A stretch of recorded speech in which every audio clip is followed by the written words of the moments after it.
గా నేర్చుకోవాలా? అప్టాక్స్ తో మా ఉచిత లైవ్ వెబినార్లలో చేరండి. ఆల్గో ట్రేడింగ్ కేవలం 10 రూపాయల బ్రోకరేజీ అందుబాటులో ఉంది. ఇప్పుడే అకౌంట్ ఓపెన్ చేయండి.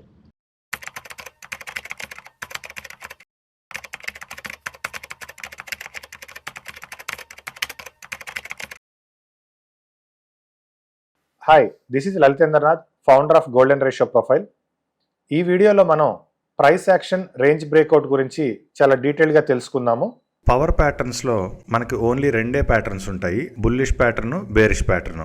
ముందుగా బుల్లిష్ ప్యాటర్న్ చూద్దాం. ఇందులో మనకి ఒక మదర్ క్యాండిల్ ఉంటుంది, ఒక ప్యాటర్న్ క్యాండిల్ ఉంటుంది. బుల్లిష్ ప్యాటర్న్లో ప్యాటర్న్ క్యాండిల్ అనేది ఇప్పుడు ఎల్లో కలర్లో ఉంటుంది, మదర్ క్యాండిల్ అనేది ఏ కలర్లో అయినా ఉండొచ్చు. బేరిష్ ప్యాటర్న్లో కూడా మదర్ క్యాండిల్, ప్యాటర్న్ క్యాండిల్ ఉంటాయి. మదర్ క్యాండిల్ అనేది ఏ కలర్ అయినా ఉండొచ్చు, ప్యాటర్న్ క్యాండిల్ మాత్రం ఖచ్చితంగా బ్లాక్ కలర్లోనే ఉండాలి. ప్రైస్ యాక్షన్ రేంజ్ బ్రేక్అవుట్ మనకి డేలో ఎదురుపడ్డ మొదటి రెండు ప్యాటర్న్స్. ఇక్కడ మనకి ఒక నెగిటివ్ ప్యాటర్న్ వచ్చింది, అలానే ఒక పాజిటివ్ ప్యాటర్న్ వచ్చింది. ఇక్కడ మనకి వేరే నెగిటివ్ ప్యాటర్న్స్ ఇంకా చాలా ఉన్నాయి, కానీ ఇవన్నీ మనకి ఇన్వాలిడ్. ఒక నెగిటివ్ ప్యాటర్న్ తర్వాత ఒక పాజిటివ్ ప్యాటర్నే ఉండాలి, లేదా ఒక పాజిటివ్ ప్యాటర్న్ తర్వాత ఒక నెగిటివ్ ప్యాటర్నే ఉండాలి. ఈ రెండింటి మధ్యలో మళ్ళీ వేరే ప్యాటర్న్స్ అనేవి ఉండకూడదు. Normal green and red candles ఉండొచ్చు తప్ప వేరే ఎటువంటి ప్యాటర్న్స్ ఉండకూడదు. ఇలా డే స్టార్ట్ అయ్యాక మొదటిగా మనకి ఒక పాజిటివ్ అండ్ ఒక నెగిటివ్ అనేది కనపడాలి. ఎప్పుడైతే మనం ఈ ప్యాటర్న్ ఐడెంటిఫై చేస్తామో, నెగిటివ్ ప్యాటర్న్ లో మదర్ క్యాండిల్, ప్యాటర్న్ క్యాండిల్ ఈ రెండిట్లో దేని హై ఎక్కువ ఉంటే దానికి ఒక లైన్ పెట్టుకోవాలి.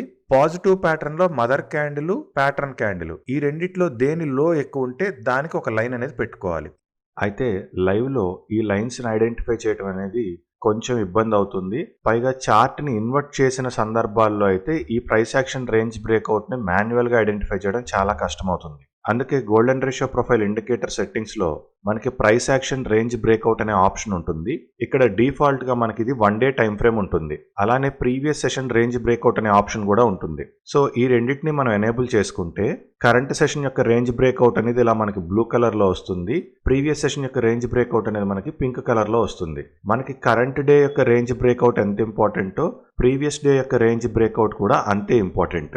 ఈ రేంజ్ బ్రేక్అవుట్ యొక్క మెయిన్ అడ్వాంటేజ్ ఏంటంటే ఈ రోజు మార్కెట్ మనకి బయింగ్ సైడ్ ఉందా, సెల్లింగ్ సైడ్ ఉందా అనేది జస్ట్ అలా చూడగానే సింపుల్ గా అర్థమైపోతుంది. దాన్ని బేస్ చేసుకుని మార్కెట్ సెల్లింగ్ సైడ్ ఉంది అంటే మనం పుట్ ఫోకస్ చేసుకోవచ్చు, మార్కెట్ బయింగ్ సైడ్ ఉంది అంటే కాల్స్ మీద ఫోకస్ చేసుకోవచ్చు. జనరల్ గా మనం గోల్డెన్ రేషియో ప్రొఫైల్ అనే దాన్ని 1 మినిట్ చార్ట్ టైం ఫ్రేమ్ లో యూజ్ చేస్తాము. కానీ ఈ ప్రైస్ యాక్షన్ రేంజ్ బ్రేక్అవుట్ అనేది మనకి ఆప్షన్ బయింగ్ కి ఉపయోగపడుతుంది, అలానే ఆప్షన్ సెల్లింగ్ కూడా ఉపయోగపడుతుంది. ఈ రేంజ్ బ్రేక్అవుట్ దగ్గర మార్కెట్ అనేది మనకి 1 డైరెక్షన్ లో ఉంటుంది కాబట్టి మెయిన్ గా ఆప్షన్ సెల్లింగ్ చేసే వాళ్ళకి ఆ రేంజ్ బ్రేక్అవుట్ విడ్త్ ఎంతైతే ఉంటుందో అదే స్టాప్ లాస్.